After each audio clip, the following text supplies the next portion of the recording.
Wow, this batch of sources you sent over is really fascinating, especially that piece by Kenton Patterson. I think it's on the Future Tech Wise blog, right? Yeah, that's the one.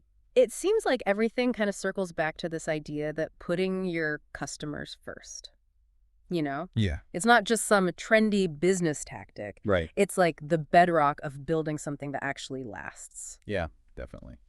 So for all of you listening out there, what we're going to do today is go deep on what customer first actually means in the world we live in today, and hopefully pull out some really practical insights that you can use like right away. Awesome, yeah. And I think one thing that really ties everything you sent together is this understanding that just having a great product, Hmm. it's not a guarantee of success anymore. Yeah, totally. Like this idea that the businesses that prioritize the customer experience are the ones that thrive. That comes up again and again, especially in worlds changing so fast, with all the new technology and everything. Okay, so let's jump right in. When we talk about being customer first, what does that even mean? I mean, Patterson talks about making every decision with the end user in mind, but Yeah. it's got to be more than just like, being nice when someone calls with a problem. Oh, for sure, for sure. It's a real, almost like a flip in how you think. Mm, It's less about what can we make and sell and more like, how is this going to affect the actual people using our stuff? interesting. So it becomes less about the product and a lot more about the customer, which I think leads to kind of a shift from just being a company that provides something to being a trusted partner. Trusted partner. Yeah, exactly. I like that. It feels like a much bigger commitment than just, making a sale. Yeah, absolutely. And I think zooming out a bit, it's realizing that one sale is only one tiny part of a much longer story. Mm. It's more about building something over time and figuring out what your customers need as things change. Right. It's like you're not just fixing one problem, you're building a relationship. Yeah. Okay, so Patterson lays out these 4 key principles of good customer service. I think it'd be great to break those down. The first one is uh, personalize. I mean, on the surface, that seems pretty obvious, but I'm guessing there's more to it than meets the eye. Definitely. The idea that there's this average customer, that doesn't really fly anymore. Right. People want to be treated like Ah, individuals, which, sorry. They are. and they all have their own specific needs and wants and expectations, Yeah. especially with how much everyone's online these days. Yeah, it's like when you acknowledge someone's individual needs, it's a way of showing them you value them. And in a world that's, well, becoming more and more automated, that personal touch can be a huge deal. And that's where I think AI can play a really interesting role. It's not about replacing humans, but giving them more tools. Like AI can look at all this data, past purchases, what someone's clicked on, even stuff that's publicly available, and use it to make things more personalized for each customer. Like think about getting recommendations that actually make sense for you or messages that feel relevant to what you're doing. AI can even help us figure out problems before they even happen. That's wild. Okay, moving on to the second principle, competent. This one seems pretty basic, right? I mean, people expect you to know what you're doing. But is there? Is there something deeper there? Yeah, it's more than just having the right answer ready, Mm. It's about actually solving problems and being able to prove you're an expert in what you do. Hmm. I mean, you see it in your sources all the time. People expect a certain level of skill, and when you deliver on that consistently, that's what builds trust and keeps people coming back. And trust is huge. Oh, absolutely. Mhm. Like if a customer trusts you, they're going to stick with you, even if things get a little bumpy sometimes. That's so true. Which brings up a good point. Mm. How do businesses stay competent? Yeah. Well, everyone has to keep learning, staying on top of trends and making sure your team has the knowledge they need to help customers, Yeah. especially with things changing so fast. Yeah. It's got to be built into how you do things. Makes sense. Okay, the third principle is convenient. In a world where everyone is so busy, this one feels like a must-have. Definitely. Convenience is all about removing friction, making everything as easy as possible for the customer. Yeah, yeah. Like imagine a website that works great on your phone and your computer, different ways to get help, email, phone, whatever, with fast replies. Yeah. And processes that are, well, intuitive, Mm. so people don't get stuck. Yeah, totally. It's like respecting people's time. Right. The less work someone has to do to work with you, the more likely they are to come back for more. It's like you're saying, hey, your time is valuable to us without actually saying it. Exactly. Mm. And honestly, convenience has a massive impact on whether people engage with your business and become repeat customers. For sure. If it's a pain to do business with you, people will find someone else no matter how great your product is. Right. It's about making the whole experience smooth and enjoyable. Totally. And the last of Patterson's four principles is proactive, Hmm. which I guess means anticipating what your customers need before they even have to ask. How can a business really nail that? I think the key is to go from just reacting to things as they come up to actually predicting what might happen. You're kind of looking ahead and trying to prevent bad experiences. Interesting. Can you give an example of what that looks like in real life?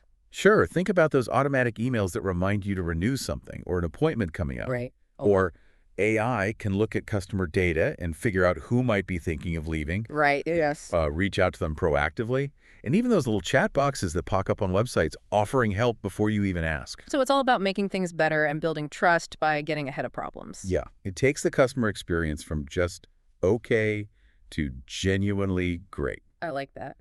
Now, beyond these principles, Patterson also talks about these four underlying needs that drive customers' decisions. It's interesting stuff. Yeah, for sure. The first one he calls visual, which makes a lot of sense. Like, we're all programmed to respond to what we see, right? Absolutely. And it's incredible how fast our brains process visual information. This is something your sources probably touched on. A website that's well designed, branding that looks good and feels consistent, a user interface that's intuitive. Hmm.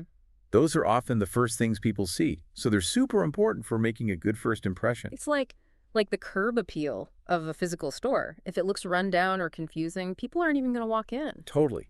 That visual element sets the whole tone. And then there's the emotional need. It might be harder to pin down, but it's so powerful, especially when it comes to loyalty. Right, right. People want to feel a certain way when they interact with the brand, like Yeah. valued, understood, maybe excited about a product or secure in their purchase. And those feelings create a much deeper connection than just thinking about something logically. People will stay with a brand they feel connected to, a brand that matches their values and makes them feel good. So, communicating authentically, telling stories that resonate, and really understanding your customers' values, that's not just some fluffy stuff. It's crucial for building those lasting relationships. Couldn't agree more. And then we have the functional need. This is where what you offer really has to deliver. Yeah, at the end of the day, whatever you're selling has to work, right? It got to actually solve the problem it's supposed to solve and be useful to people. Exactly. It needs to be easy to use, reliable, efficient, and actually solve problems.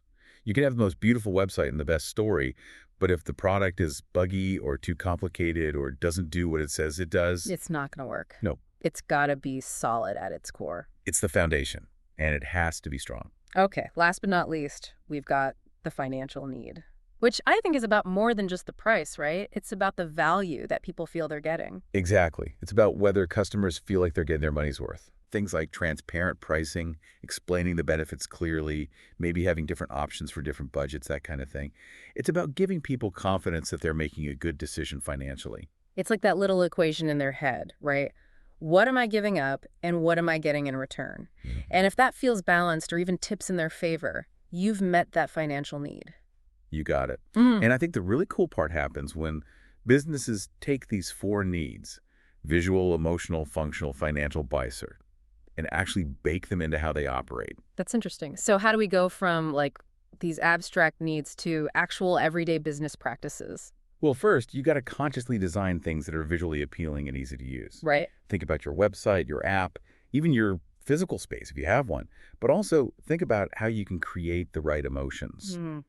You know, maybe by crafting a strong brand story, teaching your team to communicate with empathy, building a brand personality that really connects with your target audience. Yeah, that makes sense. And on the functional side, Right? That's all about testing and making sure things are high quality, always asking for feedback and improving your products so they actually solve problems for people. And on the financial side, it means being upfront about pricing, maybe trying out different price points, yeah, always being clear about what benefits people will get and what kind of return they can expect. It's about building trust by being honest and showing real value. so it's about making sure all of these pieces are working together to create a truly good experience for the customer at every single point of contact. You got it. And when businesses actually make decisions with all of this in mind, they're not just selling something anymore. Right. They're creating a brand that people believe in, a brand that they're happy to tell their friends about, a brand they want to stick with. That's the dream. So, looking ahead, with all the new technology, especially AI, how do you think this customer-centric approach is going to change? What's coming next? I think the exciting part is that all these new technologies give us even more ways to understand and serve customers in new and personalized ways. Yeah. Like, AI can help us get even better at anticipating what people need. And things like blockchain can make everything more transparent and build even more trust because you can actually see the data. Mhm. There's so much potential, but it all comes back to putting the customer first. It's like Patterson says, success isn't about selling more, it's about serving better. The more we understand, anticipate, and fulfill customer needs, the more we grow together. And it's a good reminder that helping your customers succeed is the same as helping your business succeed. Yeah, I love that quote. It really sums up what a customer first philosophy is all about. Totally. And he leaves us with this question. Are you truly putting your customers first? The future of your business depends on it. It's a question everyone in business needs to really ask themselves. Are we, at every level, really putting our customers first in every decision we make, big or small? It's a good one. So, wrapping things up for everyone listening, we took a deep dive into this idea of being customer first, exploring what it really means, looking at Patterson's 4 key principles for awesome customer service, being personalized, competent, convenient, and proactive.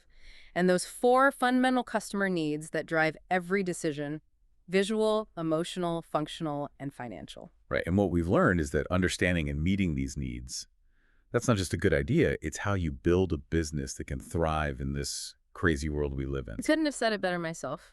And as you go about your day today, think about this. That last big decision you made at work, did you think about the visual, emotional, functional, and financial needs of the people who would be affected by it? And maybe even more importantly, how could you do things differently in the future so that those needs are right at the front of your mind when you make decisions? That's something I think we can all think about. Thanks for joining us on this deep dive.